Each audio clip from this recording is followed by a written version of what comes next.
Thank you. I don't know if you could hear that, but I'd like to call the regular governing board meeting of the Cartwright School District to order. It is August 19th, 2025, and please let the record reflect that it is 6:01 p.m. And also, please let the record reflect that we have 4 school board members present, and I will take a roll call.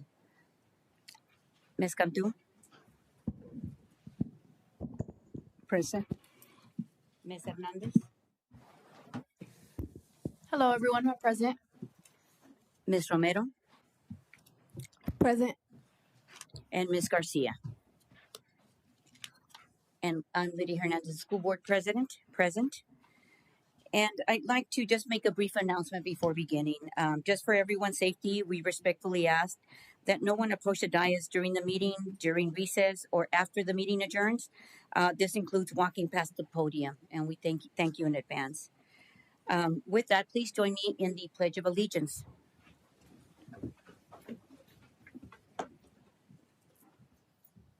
I pledge allegiance to the flag of the United States of America and to the republic for which it stands, one nation, under God, indivisible, with liberty and justice for all.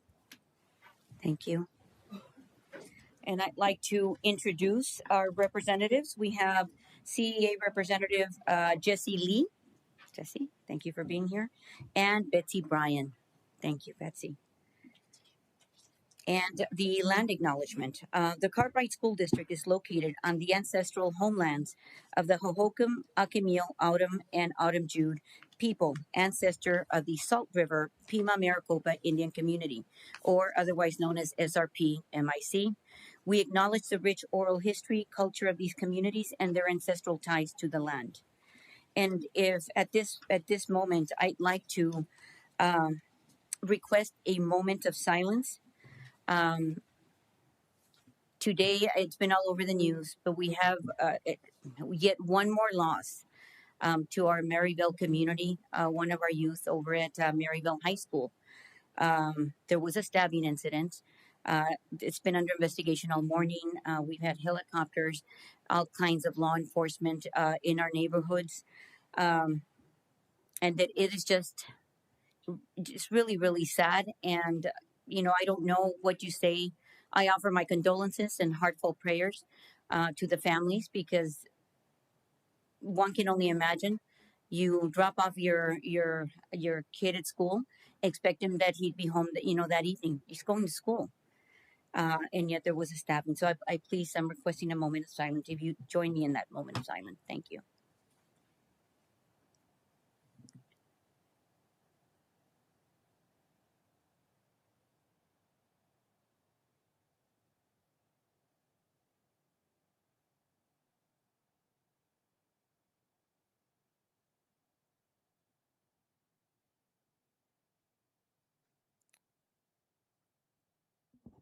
I thank you for that. It was still, I think, yet this evening, and there's still that investigation. And as I mentioned, as I was getting ready to come to school, Ms. Cantu had an interaction with the parent as she was waiting there for me, and the parent was walking home her son that has just been released. And the little boy looked distraught, very distraught and sad. And the mother explained that she asked him if they were okay. She thought it might have been the heat. And she explained to them that they had just been released, and it was one of our own employees from Borman. And so she took him home before coming over to the meeting. Thank you. Thank you for that. Please, I ask everyone to just keep the family in their prayers and pray that, we don't have this repeated type of incident taking place in our public schools anywhere. Thank you. And with that, I'd like to go to the adoption of our agenda. I move that we adopt the agenda as presented. Ms. Cantu, do I have a second? I second, Madam President. Thank you. I will proceed to go into a roll call vote. Ms. Cantu, how do you vote on the adoption of the agenda? I vote aye. Thank you, Ms. Cantu. And Ms. Hernandez, how do you vote on the adoption of the agenda? I vote aye.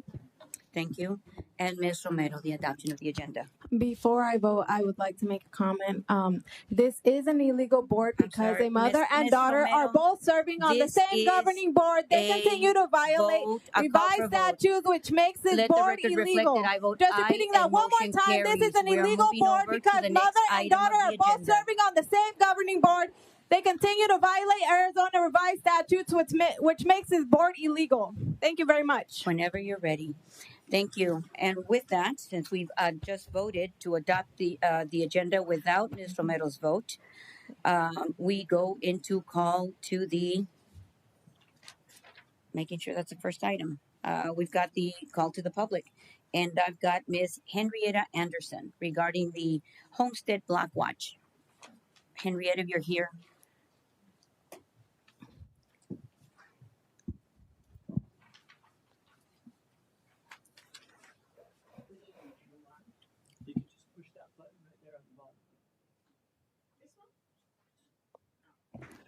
Can you hear me?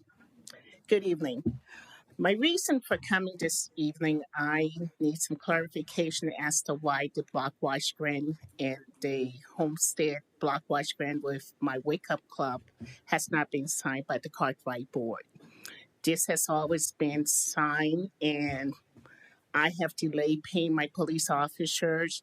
I have games night coming. I have delayed that 3 different times because I can't pay. And I need to know, we have been partners since 2013 with Wake Up and 1994 with Cartwright. So I need some clarification and understanding as to why it was not signed. Thank you. Thank you.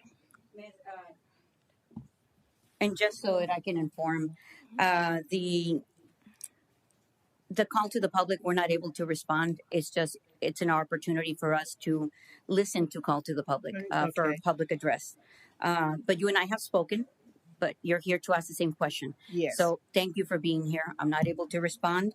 But just for clarification, I do have a question of staff regarding this one. Not to take any action, clarification so that I better understand the Block Watch grant. How long has that been? Who's able to answer the question about how long we've been working in partnership with the Block Watch? But if there's anybody that knows, I don't want to. If you're not aware, that's fine. Okay. It's been quite some time, Okay. Madam President, Governing Board. And I would love, I have a little bit of time after the meeting, and I would love to maybe have a conversation and just chat about Where we go from here? where we're going from here. That would be great. I Yeah. appreciate your time. Thank you. And just for clarification, I'd like to know, as I do with any single item on this agenda that I spent 3 or 4 hours on in preparation for the meeting, we could just provide more information about the accountability piece, how we work with all members of our partnerships, it's not the only one we're approving. So these are all items in the consent agenda. So we've got, I'm going to say, the MOU for the Boys and Girls Club of Arizona, they're all attorney approved renewal memorandum of understanding between Delivering Dreams of Arizona. We've got the ADE dyslexia training, the MIMS, the Musical Instrument Museum, Arizona Diamondbacks, the interagency agreement between Cartwright and the Greater Phoenix Urban League. I can go on and on and on. Just to serve as an example, these are all items that need to be approved, or either whether they're grants, MOUs, City of Phoenix, and I diligently go through every single one of them and request documentation just to ensure, as we've encountered most recently for the last few months, a lot of fees, errors, things that we should have been doing that didn't do, that are still lagging and dragging on. So I just want to make sure that we apply our due diligence. But if I can clarify, if I can get that clarification, thank you.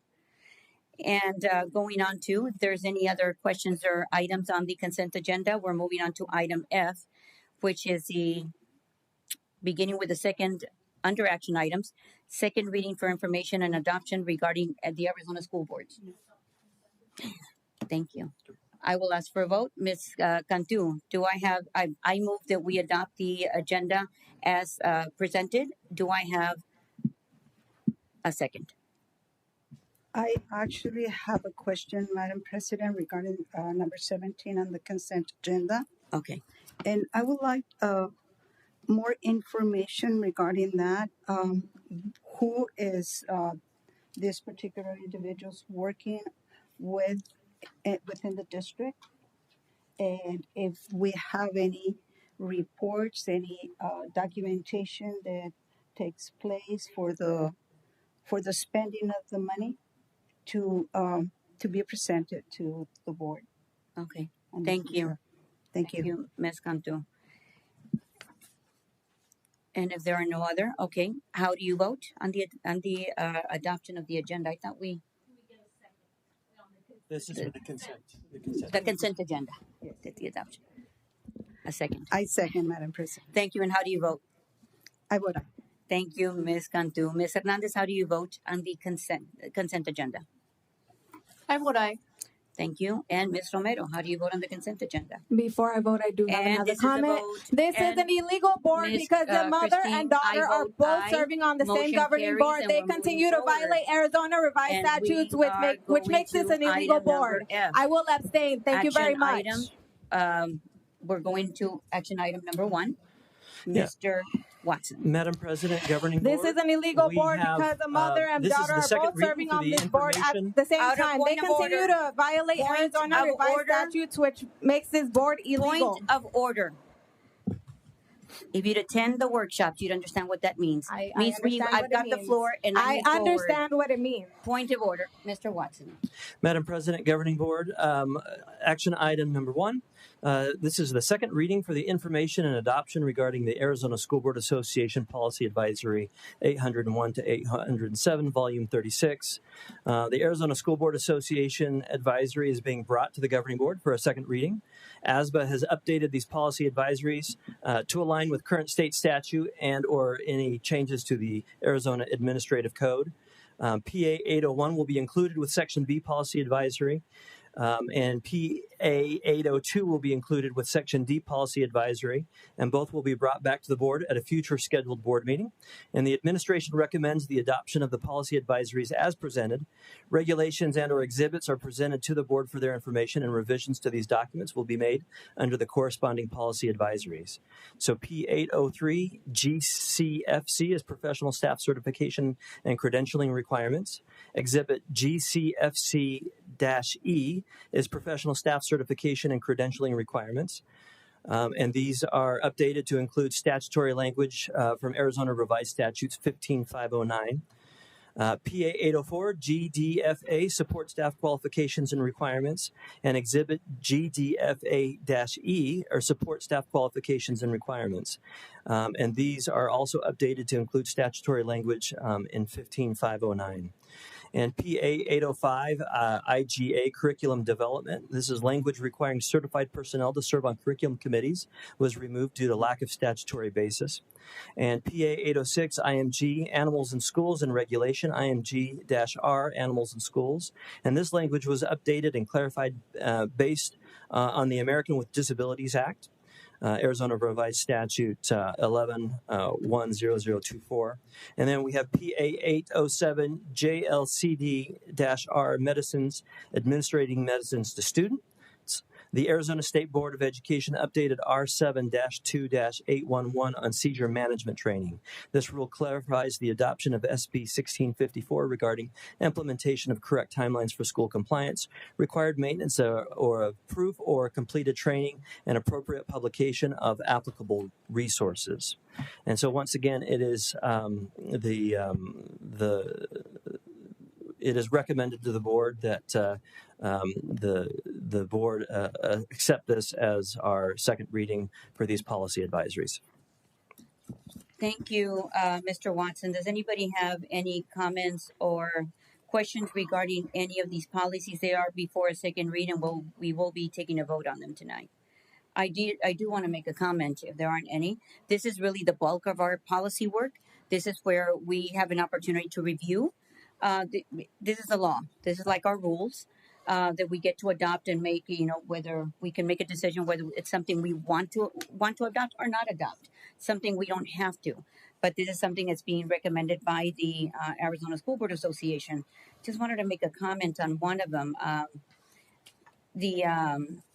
And I think it was the one where there's not enough statutory language, and it had to do with committee. Here it is. It's a PA 805 IGA curriculum development. So as we move, in going down our journey of reviewing, assessing, either taking out or putting something new in, as you know, due to our recent letter grades of last year, this is something that's very critical. And so when I read it, it says that language requiring certified personnel to serve on curriculum committees was removed due to a lack of statutory basis. That's kind of scary for me. Moving forward, I mean, this is the whole reason why I would think if you're going to have me or a bunch of me's on a committee and I have no curriculum background, and we're going to be adopting that. Just going to put that in on the forefront moving forward, because thank you, Madam President, Governing Board. And, these are kind of minimum requirements. We absolutely want our certified personnel, our teachers, our staff to be welcome to have input as we are making changes to curriculum. We want to involve the public. And so, absolutely, these are minimum requirements, and we will go above and beyond and include a variety of people as we're making these curriculum adoptions and changes to our curriculum throughout the district. And I want to point that out because as we read our statutes, there are state statutes that make sense, that are not clear, that are lacking language all the time. So we have, part of our role at state capitol is also to review and ensure that the language always makes sense and it works out for our constituents. That's not always the case. But I just wanted to bring that to our attention. But I will... this is a second reading, so I move that we approve, that we adopt the Arizona School Board Association Policy Advisory, Volume 801807, Volume 36, as presented. And with that, do I have a second?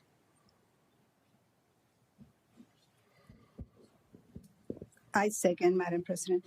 Thank you, Ms. Cantu, and I will proceed for a roll call vote since we're taking an action item.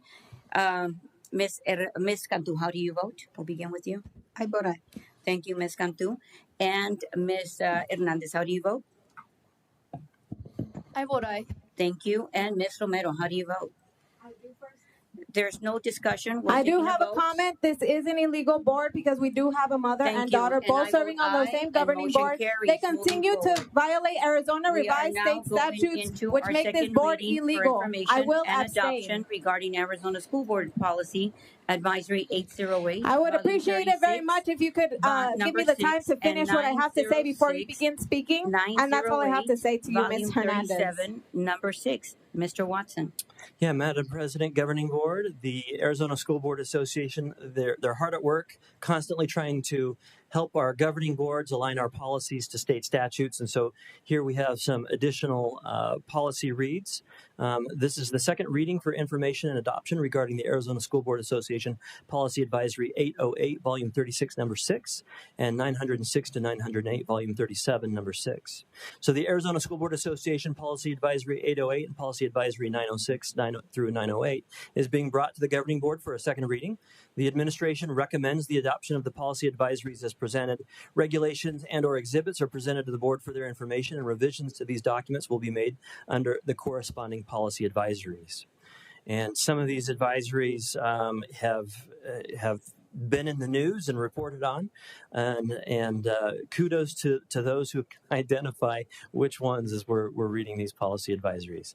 So Policy Advisory 808, Regulation IHB-R, Special Instruction Programs. This revision impacts IEP program requirements, particularly in the area of transition services, including the inclusion of an estimated graduation date and written notification to parents of the anticipated graduation date. Policy Advisories 906, IJNDB, use of technology resources in instruction and regulation. INJDB-R, use of technology resources in instruction. Policy and regulations incorporate new mandates and headings were added to improve clarity related to student access to the internet, student use of wireless communication devices, policies, procedures, annual notice, and definitions for public schools. And Policy Advisory 907 JLF, reporting child abuse and child protection. Although Policy JLF already requires board members to report conduct involving minors subject to mandatory reporting statutes, additional language has been included to ensure alignment with SB 1437. Definitions and headings were added to improve clarity. And then Policy Advisory 908-JR, student records and regulation. JR-R, student records. So Policy JR and Regulation JR-R have been updated to ensure compliance with the new requirements under Arizona revised statutes relating to parental involvement in schools and student directory information. And so the administration recommends the adoption of these policy advisories as presented. Thank you, Mr. Watson. And again, the reason we are here to represent our constituency is to adopt and pass policy.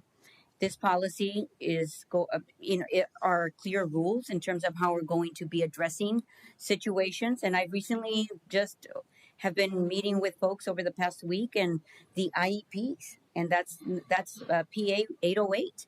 We just had a discussion on where we've come as a district. We were not having IEPs when the dual language or the second language is impacting that, and what that means to our constituency.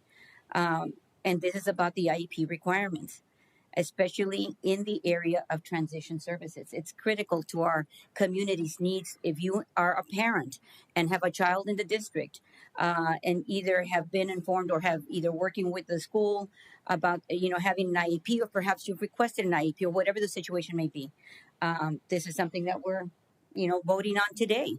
Just yet one more time, right? On that critical policy for us. There's also something else that gets my attention because I recently got to vote. I feel recently, but since I've been serving in office, but PA 907, the JLF, for the reporting child abuse. It's always been in existence. And I'm thinking, why do we have to have it again? It's something that's not being enforced. It's something that's not being addressed. And this is about board members, requires board members to report conduct involving minors subject to mandatory reporting under ARS 133620. Additional language has been included to ensure alignment with SB 1437. Definitions and headings were added to improve clarity. So it's an ongoing work in progress. If there's anybody that has any comments regarding the policy, this is why we're here to represent parents and work for our parents. Any comments, questions on the policy? This is before a second read, so I will move forward for a vote. And I recommend, I move that we adopt the second reading for the Arizona School Board Association Policy Advisory 808, Volume 36, Number 6, and 906 through 908, Volume 37, Number 6. And Ms. Cantu, do I have a second? I second, Madam President. Thank you, Ms. Cantu. And how do you vote? I vote aye. Thank you. We are voting since we are adopting policy.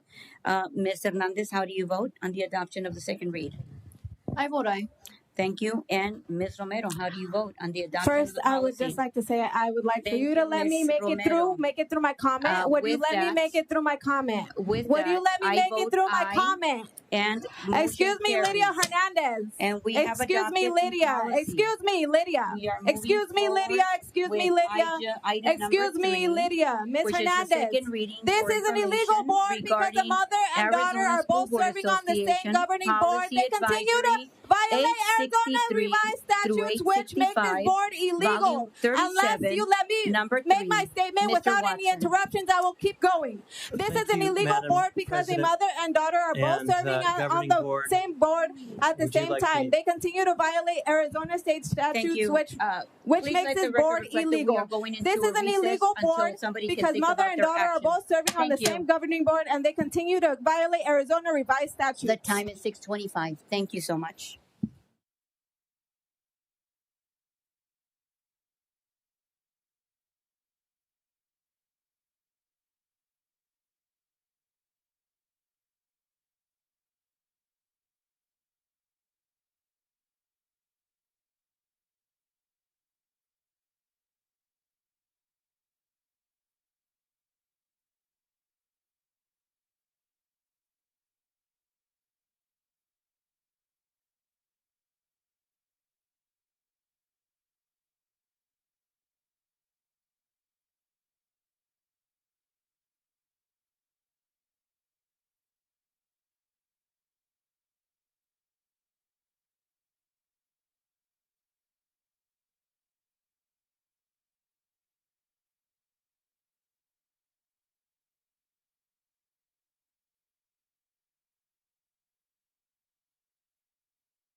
regular governing board meeting and bringing it to order. And please let the record reflect that it is 6:34.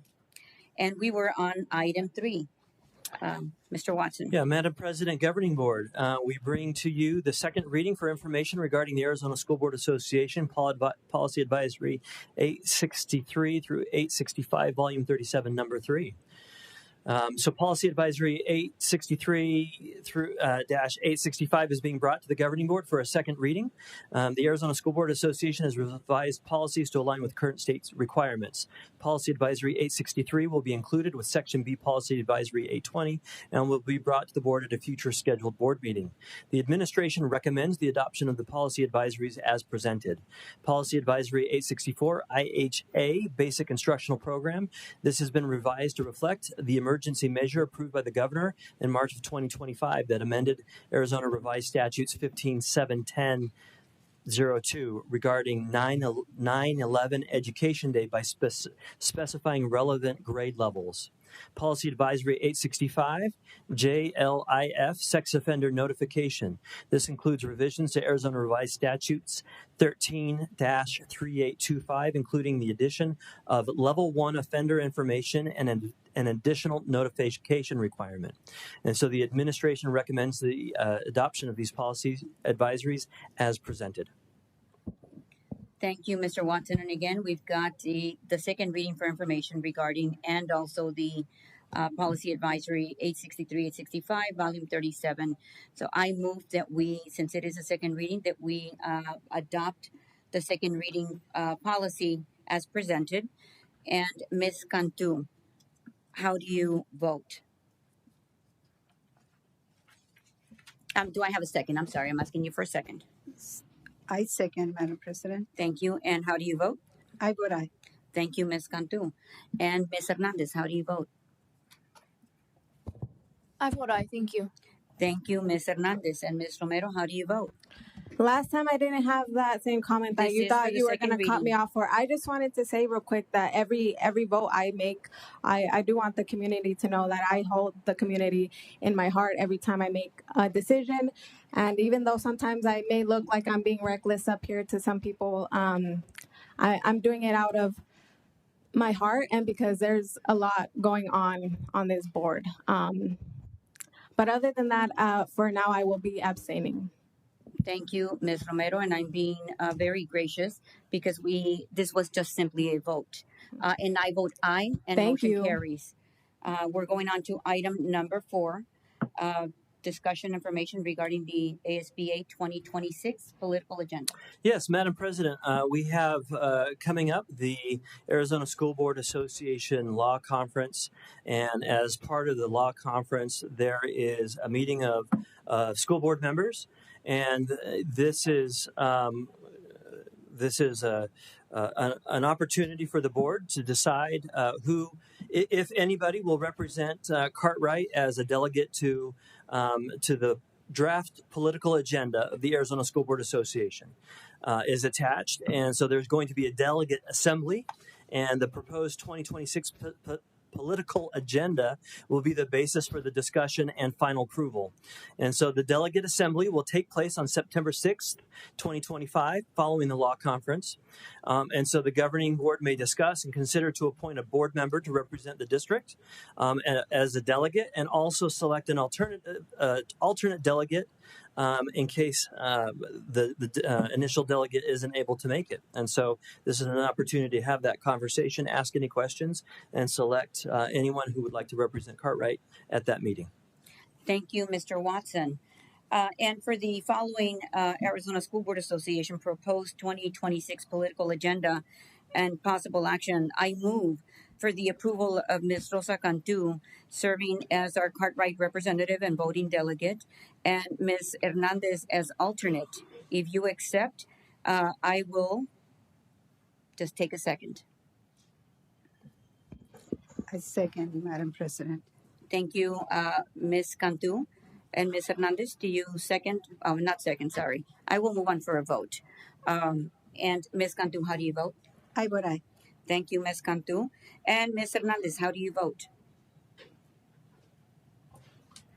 Thank you, Ms. Hernandez. I will gladly accept. Thank you for that. And how do you vote? I vote Aye. aye. Thank you. And Ms. Romero, how do you vote? For who to represent us? This is the motion that I've made Yes, but who will be on the table. I just stated both Ms. Rosa Cantu and Ms. Hernandez as an alternate. Okay. I Thank vote you. nay. Thank you, Ms. Romero, and I vote aye, and motion carries. We're moving on to item. Oh, Ms.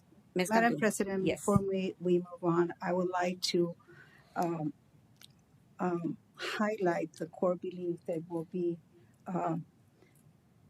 discussed of the ASBA. And number one is the basic life needs of children must be met for them to succeed. The basic life needs of children must be met for them to succeed. Meeting the unique educational needs for all students must be the foundation of our school system. That's number two. Number three, the governance of publicly funded school must lie with locally elected and publicly accountable governing boards. Number four, the responsibility for student success is shared by students, parents, governing board, district staff, and the community. Number five, public education funding must be broad-based, stable, and at all levels that assures all students are successful. Number six, knowledgeable and professionally trained governing board. Again, knowledgeable and professionally trained governing board members are fundamental for ensuring student success. And the last one, closing the opportunity and achievement gap, it's a moral and economic imperative that must be addressed to ensure all Arizona students are successful. Thank you, Madam President. Thank you, Governing Board, and all in attendance. Thank you. Thank you, Ms. Cantu. Thank you for sharing that before us moving forward as we discuss the policy that should be our sole purpose and reason for being here and being elected to represent our constituents is solely for us to be here and make decisions based on policy. So if we are not aware or don't know what our policy is, it's all the discussions of when we get into the nitty gritty of the discussions of the rules of under which our kids are going to be enrolled, how our parents are going to engage, how the community engages. Everything is going to be discussed at this at this law conference. It's a great opportunity. There's been many over the years, and the topics, according to what the trend and what our community is being impacted by in education, will be discussed. There is a little bit more that we can continue to share as we move forward, because they're talking about including the maintenance and increased costs for CTEDs that helps educate our kids in rural schools based on most recent cost studies. You mentioned the economics. There's including funding for capital repairs, which is policy again for our school districts. They're taking out the increasing funding for exceptional student services system based on cost studies. This is based on giving the districts the authority to provide affordable housing options to faculty and staff based on the local housing market, as some of the things to name a few. Thank you, Ms. Cantu, for that. And I will be moving on to item number 5, discussion, information, action. I think we're number 6, Madam President. Oh, number 6. Thank you.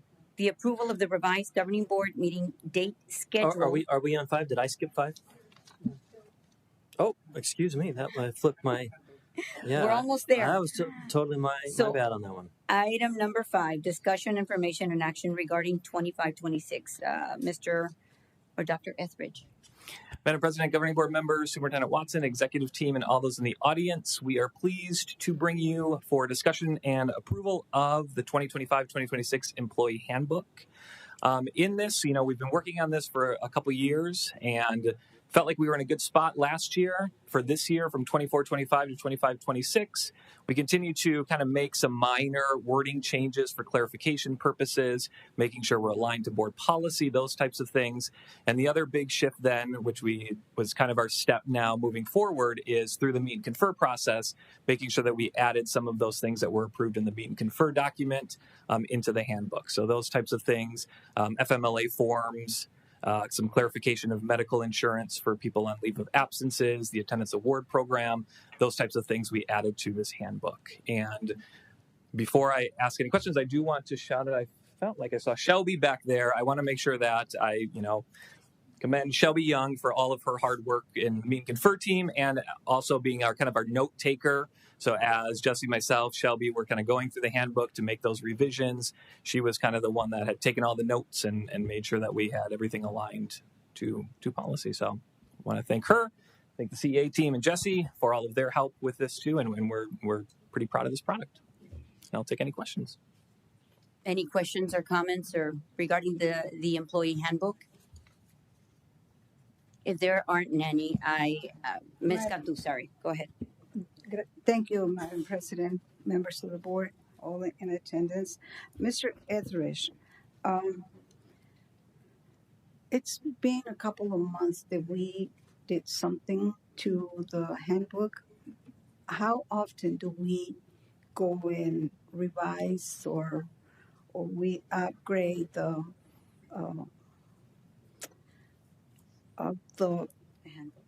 handbook?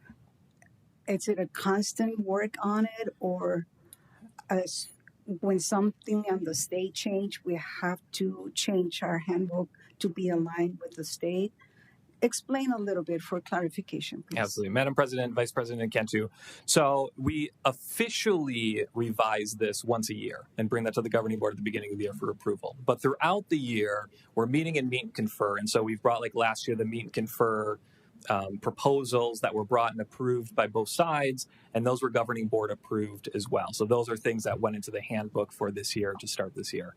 If there are certain things like policy changes throughout the year, we then do take a look at the handbook, because board policy, remember, like federal law, Arizona law, that's going to trump everything, then governing board policy, then this handbook. So if something was changed in governing board policy, that's kind of where we make a note of, hey, this needs to be revised for next year, but governing board policy will trump that over the handbook. So it's not something we bring back every single time for revisions based on what the board has approved, but we do take note of those things to, hey, when we do bring this back to approval, these policies have changed or been updated, so we need to make sure we put that in the handbook for next year. Thank you very much for your information. Thank you, Dr. Etheridge. And for those, we've got some guests in the and community members that are attending their first meeting, and just to provide a little bit further information. So this handbook explains how staff rules, policy, how we're going to engage together. And so this is something that goes through a process, so extensive process, where our administrators, such as yourself and our CEA representative, the union, works together to make sure this is something we come to an agreement on. Sometimes it's good, sometimes it's pull and tug. It's negotiating, right? Making sure. And what happens you mentioned when we change policy, such as was our case most recently, there were several things that were not in alignment from those policy changes that either happened quick or we forgot the handbook. So we changed the policy, let's say on the insurance, and all of a sudden we don't have the rules here, and the new year begins and everybody's staff is getting their employee handbook, and they're saying, you know what, I've got a situation, maybe this applies to me or not. And if that handbook's not aligned, then either it's going to be, how do I put it? Either it's going to, how can I hold you accountable, to a policy change if it's not written in? So there's a lot of that. So thank you for your work. Thank you, Jesse, for the work, and always being your willingness to help and contribute. So this has been an effort of the administration and our union representative, I'm going to say just our CEA in general moving forward. So there's been an agreement, and we are making the changes needed to make sure everything's aligned now. Thank you so much. Thank you. Madam President, one more question. Yes, Ms. Mr. Cantu. Etheridge, in the past, the board used to get an update every time Meet and Confer have an agreement with the board representative. It has not been the case lately. Is there any reason in particular for not informing the board about the agreement? Madam President, Vice President Cantu, so Meet and Confer ended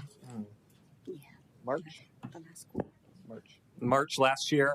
And so we'll pick up again soon, I think starting September. So we'll bring kind of the governing board, kind of the Meet and Confer committee members from the administration side so that we can kind of start up those again. And I think that's definitely up to a discussion with Madam President, Superintendent, and if we want to bring back some Meet and Confer updates periodically throughout the time. The time we plan is September through, again, that March timeframe as we talk about budgets and salary increases and those types of things. So I think that we can definitely have a discussion on, do we want to bring that back periodically? I will be interested in listening to those agreements because the agreement can be made out there, but the board in general is the one representing students and community, and to make sure that whatever decision it comes to the board, whatever decision it comes within Meet and Confer, it is brought to the board in order for us to see and understand what's taking place. Absolutely. Thank you, Mr. Etheridge. Thank you. There's a lot of work, and I think that we've been having our challenges, especially when you talked about the March-April timeframe. We've been extremely busy, but we will. There's some recommendations that we've made that we're already going to be embarking on. So I'm looking forward to having those discussions, especially when it comes to classified, and we'll be sharing more of that. Only one to mention, okay? There's plenty more, but always as also open to those suggestions moving forward, okay? Going on to item number 6. Madam President, this is an action item. And number 5? Yeah. And, okay. Thank you, Mr. Watson. And so I move that we approve the action regarding the 2025-2026 Cartwright School District Employee Handbook recommendations as presented. Ms. Cantu, do I have a second? I second, Madam President. Thank you. And now I'll proceed into a vote. How do you vote? I vote aye. Thank you. And Ms. Hernandez, how do you vote? And this is on the adoption of the employee handbook that was just presented. I vote aye. Thank you. Thank you, Ms. Hernandez. And Ms. Romero, how do you vote? If I'm interrupted, I will keep repeating myself. This is an illegal board because a mother and daughter are both serving on the same governing board. They continue to violate Arizona revised statutes, which makes this board illegal. Thank you very much. This is an illegal board because both mother and daughter are serving on the same governing board. They continue to violate Arizona revised statutes, which makes this board illegal. Thank you for letting me repeat myself without interruption. You can continue now. I will abstain. Thank you so much for your eloquentness on this and service to this board in our community. Moving forward, I have the approval of the revised governing board meeting date schedule. Mr. Watson. Madam President, the 2025-26 Governing Board meeting date schedule was approved by the Governing Board on June 11, 2025.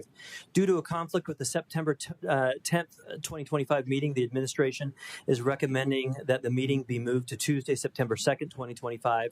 The conflict is due to the National School Boards Association 2025 Council of Urban Boards of Education, or CUBE annual conference. We know that is a conference that is popular with our governing board, and so we want to help facilitate our board members should they choose to be able to attend that conference.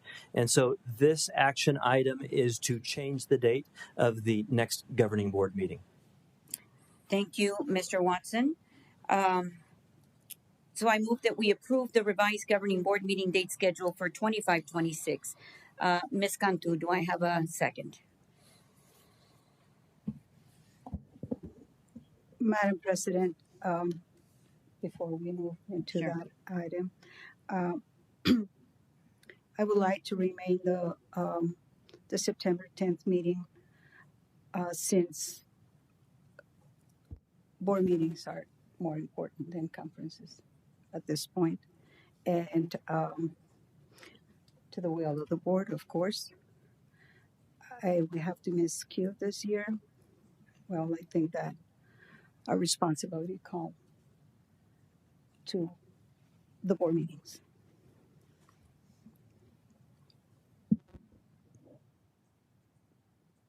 Thank you, Ms. Cantu. It's on the agenda, so I can make a motion to rescind the option of going to Cube and going on to a later date. And Madam Well, we're going President, to have to vote on it. if We have to vote it down. if there is no vote, no action will be taken. So whatever the board decides.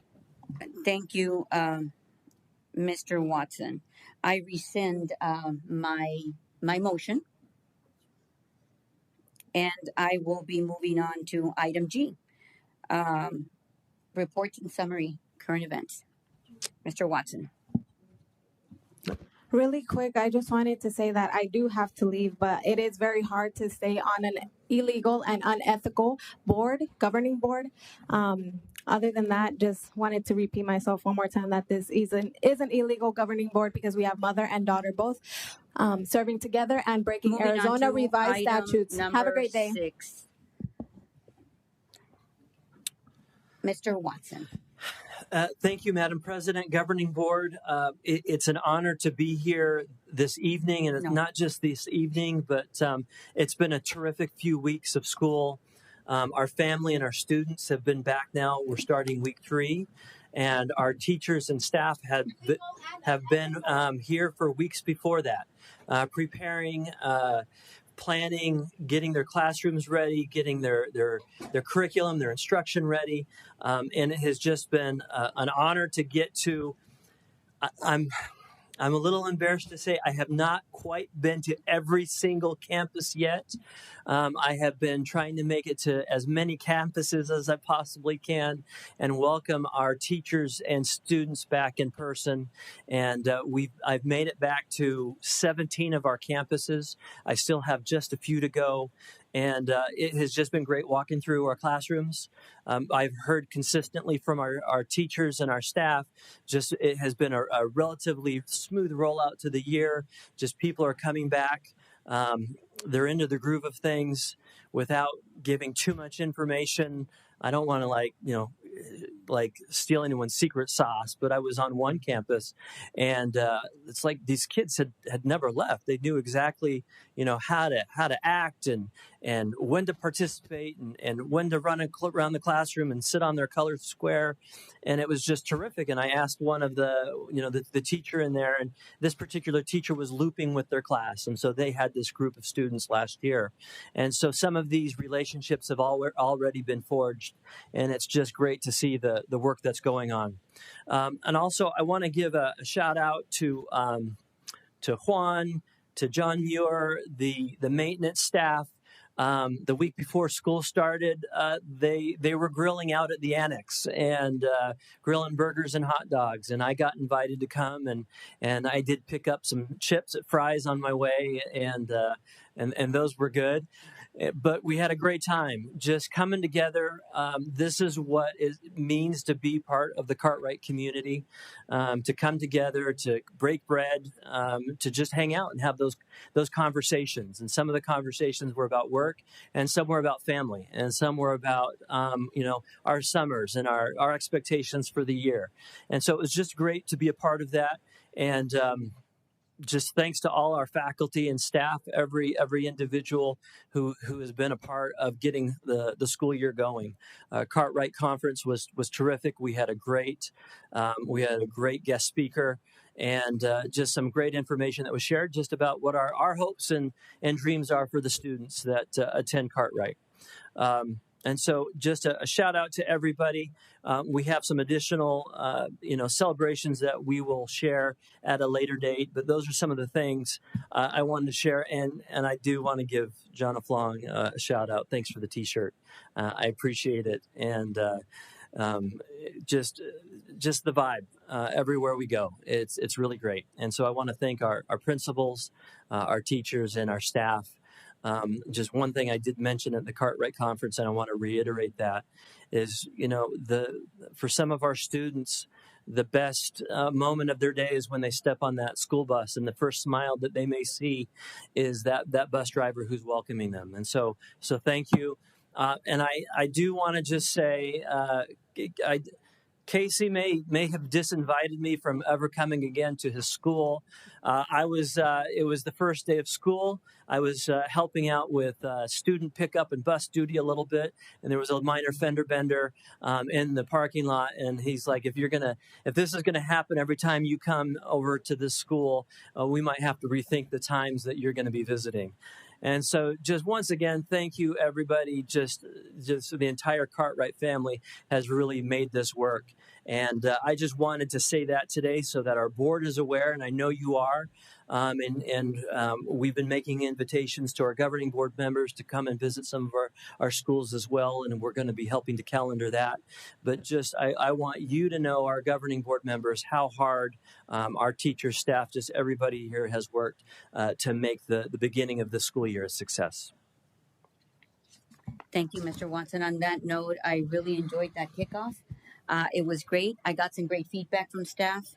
I think it was the first time that I've been at the conference center. It was just, I think there was a lot of positive vibes, and I ran into a lot of some of our staff that also lives in our community, which was great. That I've known for many years. So it's some of those conversations. It was just a great feeling.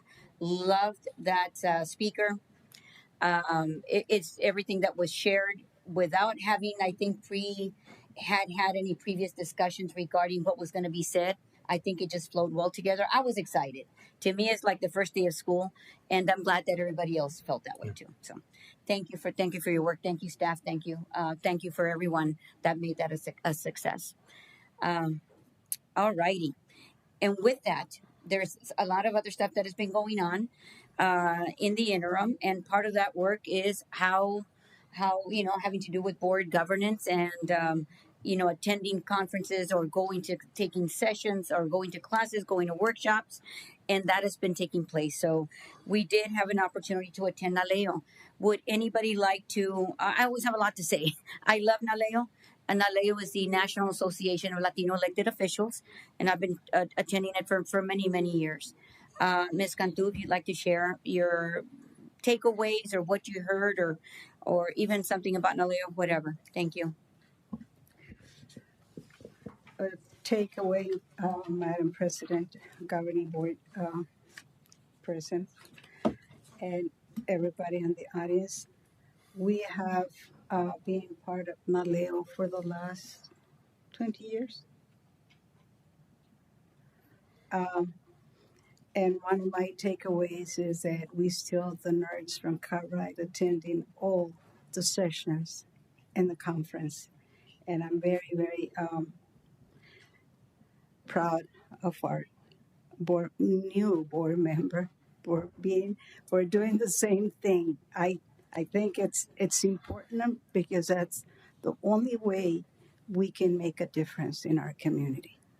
Be there, use those funds to educate ourselves, to make the best decisions for our students and for our community. Thank you, Mr. Etheridge. You were there in the nerd group. And it makes me very proud that after so many years, there is time to have fun too. But it's so important that we attend the sessions. It's so important that we see that there's problems, that there's issues, and to understand that we are not as bad. But to hear other superintendents, to hear other presenters, to hear so many people expressing the issues in the country, and the good things that are going as well. So that's the purpose. NALEO wants to educate us, wants to inform all elected officials in the country to do a better job in who we represent. I loved it, and I wish that every time we send people on conferences, they come back with this enlightenment, with this energy, with this ganas to continue doing our job. Thank you, Ms. Hernandez. You did great. Thank you. That was my takeaway. Thank you, Ms. Cantu. And Ms. Hernandez, do you want to make any comments, sir? Yes. Whoa. Naleo was just a once in a lifetime opportunity that, what it felt like. It was the entire country, Latino elected officials, people who look like me. I think the biggest takeaway, and I was sharing it the whole time that I was there, I felt like a little kid at a museum. The support, that we're not alone, and the issues that we're facing aren't just us. And putting two and two together, like sharing. There was a lot of conversations amongst each other about the situations that are going on in our communities and how each community is counteracting those situations. And so the biggest for me, again, to repeat it, was the support. Just because I am so young and Latina, it's difficult, for my place in the world, right? And especially being in the public service. And so the workshops were amazing. Like, again, seeing people like me representing me, I felt like, and asking the questions and making sure that I was there to understand as much as I can, because there was a lot of big words used, but I try to notate as much as I can and learn. But yeah, I would say that the biggest thing for me was feeling that support, and how I feel enlightened, I feel strong, I feel empowered. And so thank you to Naleo, thank you to our community. It was amazing. Thank you, guys. And Ms. Hernandez, you also, aside from participating at each session, it was broken up by day, and we had breakouts. So you were to pick one item out of the three, whatever topic resonated with you. And in one of those, they pulled you aside. They interviewed you. It was for Naleo. It was the messaging for the youth. Can you tell us what that was? I'd say I'm looking at my notes here. I at the time I was like, oh, what do I take notes on? I love to write, so I had to use my notes for the first time on my phone. But there's a lot. I mean, from the workshops, so what she's referring to, it was they had like some type of like 360 video where you get to share where you're from, and in my case, it was my first year in Naleo, what Naleo meant to you, so I had to share. And so I shared, they had the questionnaires, and I was sharing where I was from and, my upbringing in Maryville and what encouraged me to get involved. And that was amazing. Nonetheless, I felt like I was getting interviewed left and right, because I'm like, I'm 20 years old. I'm in the school board. Everybody's like, oh, I have so many questions. Oh my God. And I have, so anyway, so it was, so I shared my upbringing in Maryville, representing my community. I mentioned many times, how I'm a young mother. I still am facing the hardships to this day. And so I hope I write the question. It was just super emotional. Let's just say super emotional for me, and a great experience for me to experience. Again, the support was very much needed. Especially to what we're encountering with immigration and everything, and it's tough, but it was amazing. Thank you for sharing that. I didn't expect that, and so while I'm walking out of one of the sessions and she's being interviewed, I'm like, this is going to be shared around the nation. And the reason it was important, and you got an opportunity to sit, unbeknownst to me, and I walked into this conversation as well. With the executive director. It's been a great, maybe 30 years for Arturo Vargas, who's the executive director at that level, has been spewing out, I'm going to say, leaders around the nation, senators to Congress. I mean, it's all about the professional development. Yeah. And upon hearing her story, took your hands and said, you are our future. Yeah. And he asked a few questions, a few personal questions. She answered him, and he cried. Yeah. He cried because at the end of 30 years in his career, he's saying, you have to remain, this is who, it's important for the future of our communities to step it up, regardless. Mm-hmm. He says, I think there were a few challenges that were mentioned, and he says, ignore the noise. You're there. There's a reason for it. It was just, that was powerful, I think, for me. Oh, yeah. Because of what that organization has meant to me in my professional development over the years. The policy, the public speaking opportunities, the opportunity to, and to this day, I almost said, do I even bother? Do I even ask? I mean, a lot of the workshops were, yes, some repeats. However, those issues that are impacting our community, unfortunately, we it kind of depicts a picture of what happened today. Yeah, And definitely. But most importantly, I think it's an impulse to push us forward to do more than just show up for the meeting. Mm-hmm. It's more than standing up and getting on a megaphone. It's more than getting involved in politics, but it's an opportunity to study, develop, and it's just personal development. And if you have any aspiration of moving forward at a larger, having a larger voice in our community, this is certainly it. What you see here today is like the very brute discussion. We need to promote and encourage education so that when we go onto other forums and we go to engage in community meetings, I don't know, go up to the state capitol and provide testimony. It is this continued involvement that's going to help shape us. Thank you for being there. Thank you for taking the time. For me, the most exciting piece, and I think it's validating for me personally, yet one more time, I think it was during a luncheon and I pulled up the picture, and it was a Texan man, Rocha. He's a political biggie in Washington, D.C. He's a consultant, and he knows everything about our community. But watching him and watching another member of our community, whom I know as well from McAllen, Texas, by the way, both from Texas, but engage in a very heated, just a very challenging conversation where they're on the polar opposite. And, that's okay. That's okay. How are we going to move forward and learn? So I'm only going to learn if I listen to you, and maybe maybe there's something you're going to say that I didn't look at it from that perspective. So enough said with that.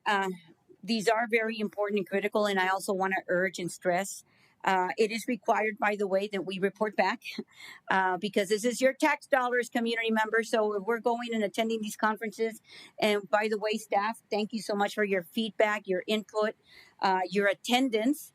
I don't know, there was any, how do I put it? No pressure, but they were there, always engaging. And if they weren't, I asked, who's missing? So it was a great conversation. Thank you all for the support, and thank you. I look forward to a lot more because I'm sure there are things that we've got to, learn or point out or whatever that we haven't addressed yet moving forward. So I'm looking forward to that. There are some feedback I think that I brought back with me in hopes that aside from the requirement that if we're going to ask our taxpayers to pay for it, that we do as members attend. Not all of us, not all of our attendees attended the workshops, and also just concerned about there's many opportunities.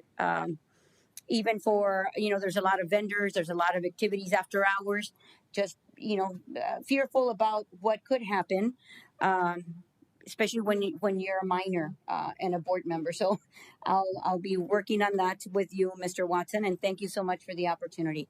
I'll move forward. I'll leave it at that. But thank you, Madam President. We have a brief update on fiscal monitoring that from the Arizona Department of Education. Madam President, Governing Board members, Superintendent Watson, executive team, and all those in the audience. So I just wanted to give a brief update on fiscal monitoring. And just to clarify, we know that we have the annual audit, and that's done. Heinfield and Meach comes out, they do the audit. They look at all of our accounting records and those types of things.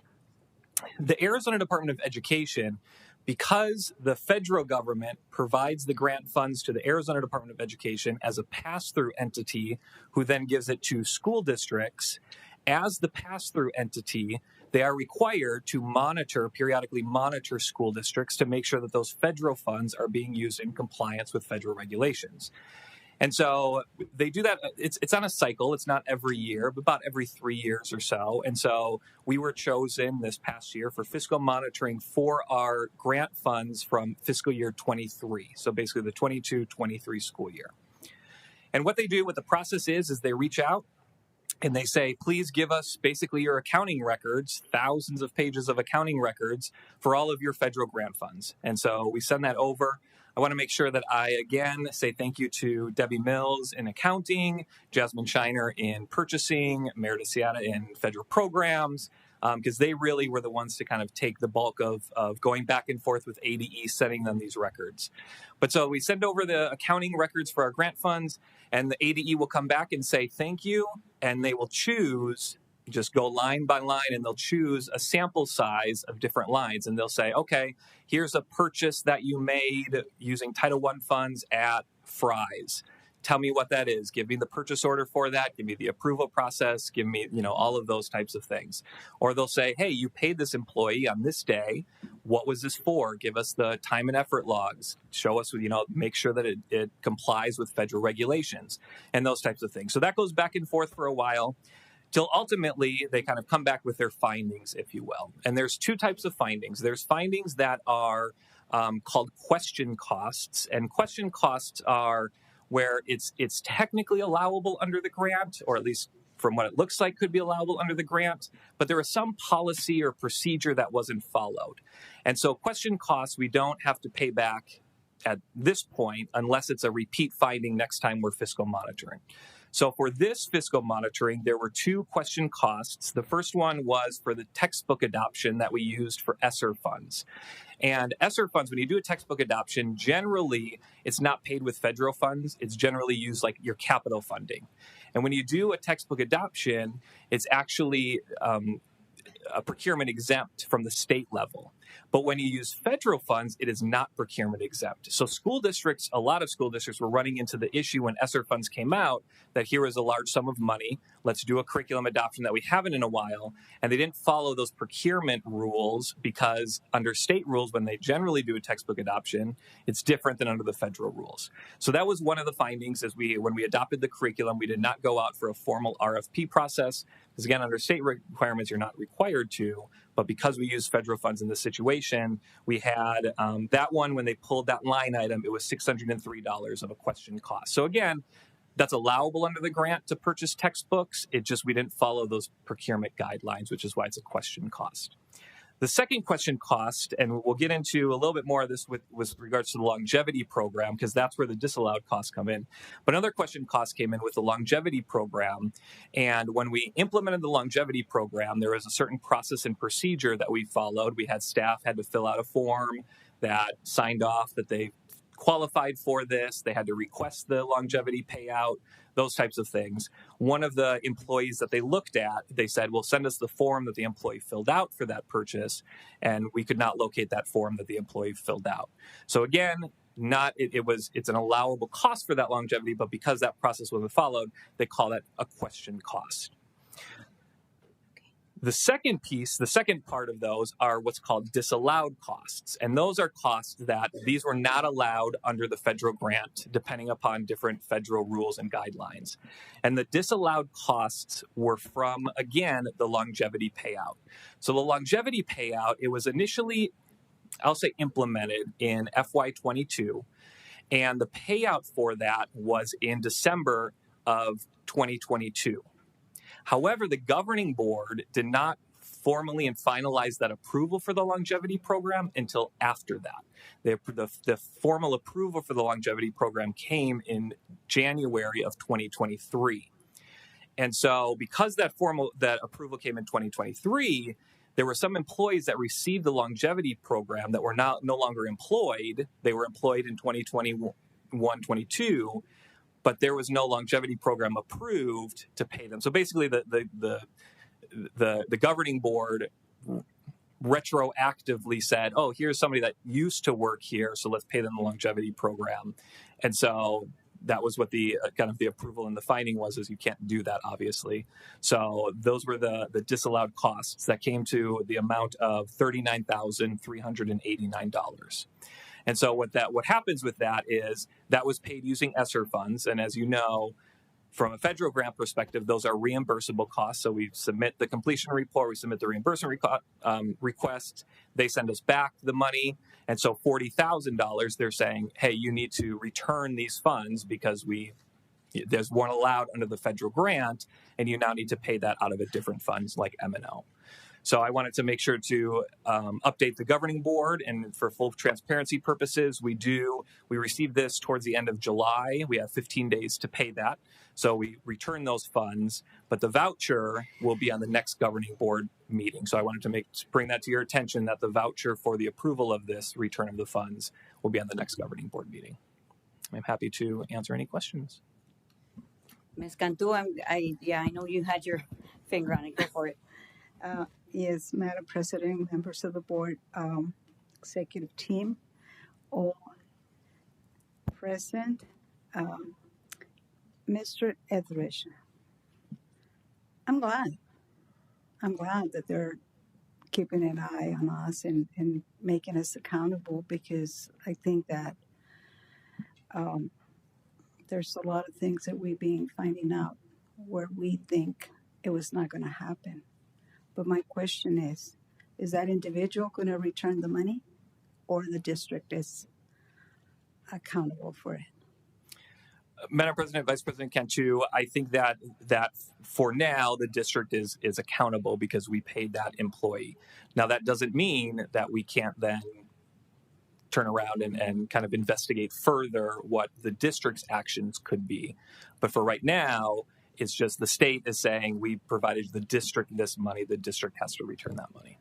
I would like for you to follow up with that investigation if it's possible. Yes, ma'am. Thank you very much. Thank you, Dr. Etheridge. I'm just sitting here. I don't know. As optimistic and excited as I am for our new school year, still have that reluctance, and here we go again.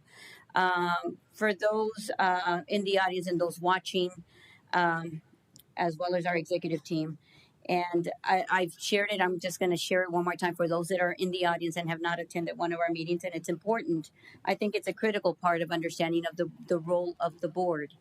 As president, and perhaps as vice president, if I'm not able to attend a meeting, Ms. Cantu will attend the meeting, as we did at the last agenda planning. So we review the items that are going to be brought forth, have the opportunity. This is not discriminatory. If Dr. Watson could speak, and Dr. Etheridge, and anybody that's been through that process with me, it's not just reviewing, but it's also having to go into detail to understand, so that we're making a best informed decision and making sure that we're taking everything into consideration. So there's no such thing as, oh, that one yes, that one no. Doesn't exist, because it all depends on how the impact that it's going to have on our children. And when we continue to address issues that were made from previous leadership, previous board members, or previous board presidents, there's a process. I don't make that decision by myself. I make that along with the superintendent, or if the board vice chair is present or not, and with staff that is able to answer and provide me with the information at hand, or else it doesn't get on this agenda. We are dealing with taxpayer dollars. This is our fiduciary responsibility. We're only elected not to get politically involved and yell things at each other, but to handle and make decisions on board policy, make decisions, informed decisions. And in order for that to happen, we've got to be very much aware of our board policy and what that means. So it's not what Lydia wants to, dove out for that meeting. It's based on previously adopted board policy and policy that keeps moving forward as we approve today. So part of that fiduciary responsibility means we review, we ask for documentation, we question, and yet we're dealing with continued either errors, lack of oversight, for me, I'm going to give you the benefit of the doubt, or give the benefit of the doubt, that it is, we make rush decisions in haste for political or for whatever reason. But there's always a reaction to that. And as much as I hate going back, we continue to do so. But I'm looking forward to the opportunity of clearing things up continually and moving forward. So that, and I want to engage everybody, not just my board, but also everybody viewing that's out there watching. Know that your taxpayer dollars are being handled, they're being questioned, being made sure that we're expending the dollars that we were supposed to. And there's a process. So I just can't say yes or no. We bring it on the agenda. We get to discuss. If nobody likes it, I mean, it's not nobody likes it. But if there's questions, you have the opportunity to ask. So it's been through a process where everybody has had at different levels, even administratively, because you guys discuss it before it comes, to the board president. This is the way, a district. There was a workshop that I attended, even though I know better. The board superintendent relationship, and how that mechanism is important. It's an oversight. That's why we have our forms of government, right? We have 3 branches. Oversight, no different. Thank you for bringing for your transparency and bringing that back. Having said that, I want to further one more comment around this and many other topics as we move forward, and others will come up. That I, as board president, or that means any one of our board members, does not get to point fingers, fire, create whatever. There's a process. And as I'm always saying, and he can attest to it, whether he's liked it or not, and maybe he hasn't liked it a whole lot. I'm going to be honest. So whatever's on here is here for a reason. And I cannot go and push buttons and yell and kick and scream and do whatever as some have done. It is just not right. This is why we go to these workshops, so we better understand our role and understand that we are message to our parents, that we want to make sure that we're accountable to you and your tax dollars, for those watching and the rest of our school board members. And thank you for being present and willing to take on the challenges. Thank you, Dr. Etheridge, for coming forward. Thank you, Mr. Watson and executive team. Madam President. And our executive assistants, because they hear it all. Thank you. Madam President, I still have another question for Dr. Etheridge. You say this took place in 2022? Madam President, Vice President Cantu, correct. So the 21-22 was the initial discussion of the longevity program. I do believe there was an initial governing board approval, but it was very vague in what it would allowed. And so the payments were then made in December of 2022, so the 22-23 school year. Mm-hmm. And again, some of those payments were made to people that were no longer employed in Cartwright. And then the governing board made the final approval after that in January of 2023. So... And that comes from your department, correct? The longevity, Madam President, Vice President Cantu, the longevity payment actually was it was human resources in collaboration with the business office. Thank you. No questions. But it was on 22, 23, correct? Madam President, Vice President Cantu, correct. So this is the 22-23 school year. Yep. Yeah, there's a lot that we have to fix from them. Thank you, Mr. Etheridge. Of course. Thank you, Ms. Cantu. I will state for the record that the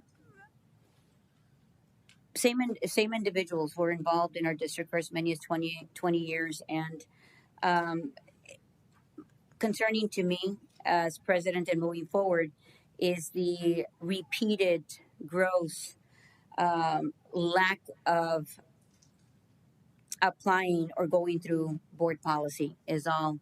I will leave it at that. But moving forward, we're tied to adhere to our board policy. And thank you so much, Dr. Etheridge. Thank you. One more discussion item, Madam President. Thank you. Just first reading for information regarding Arizona School Board Association Policy Advisory 909-914, Volume 37, Number 7. And so this is a first read. The content is in the agenda.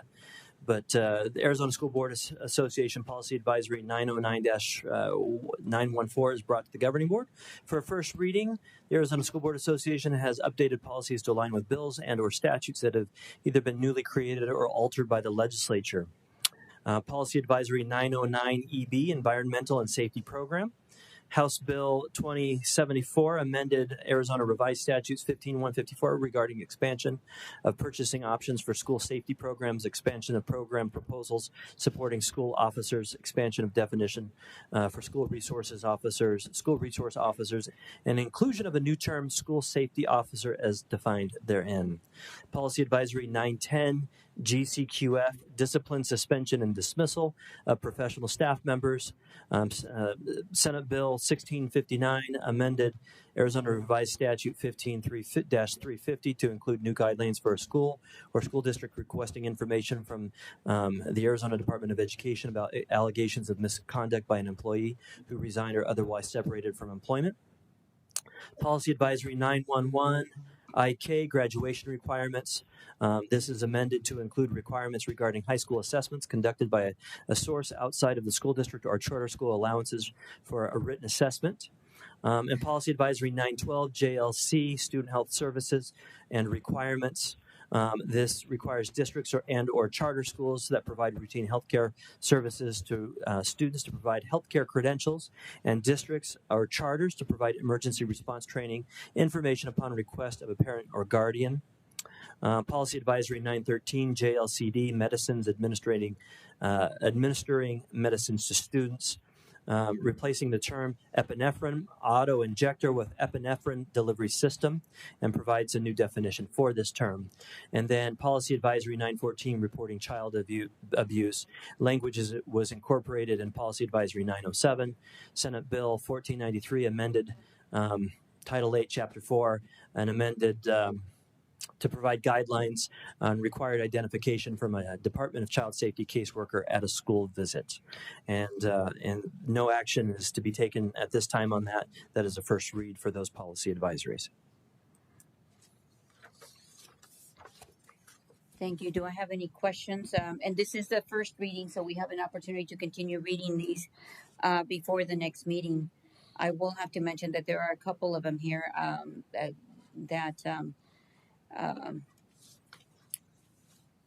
that, and again, they're critical. They're critical to our staff. They're critical to our parents.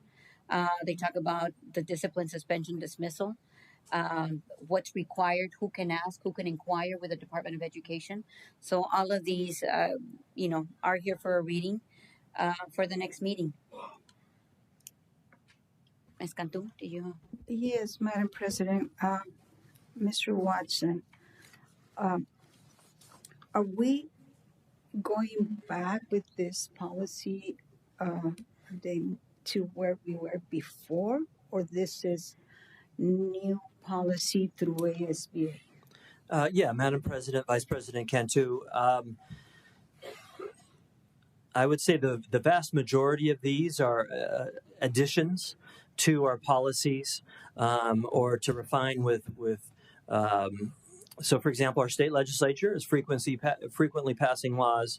For example, even just the definition of what an epinephrine delivery system. So we grew up, we were familiar with an EpiPen. Their technology has advanced. Changes have happened of how you might be delivered epinephrine in case of a seizure or you're going into shock.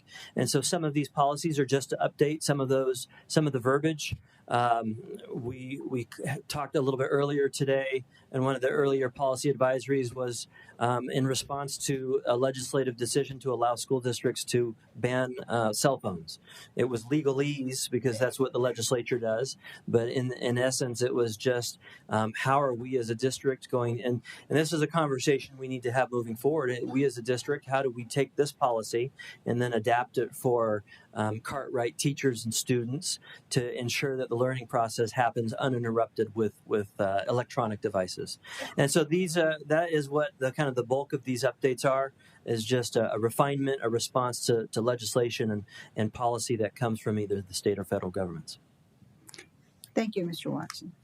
Thank you, Ms. Cantu. And I'll share that a lot of the language that's added, sometimes it's either just to further clarify or because it's not clear.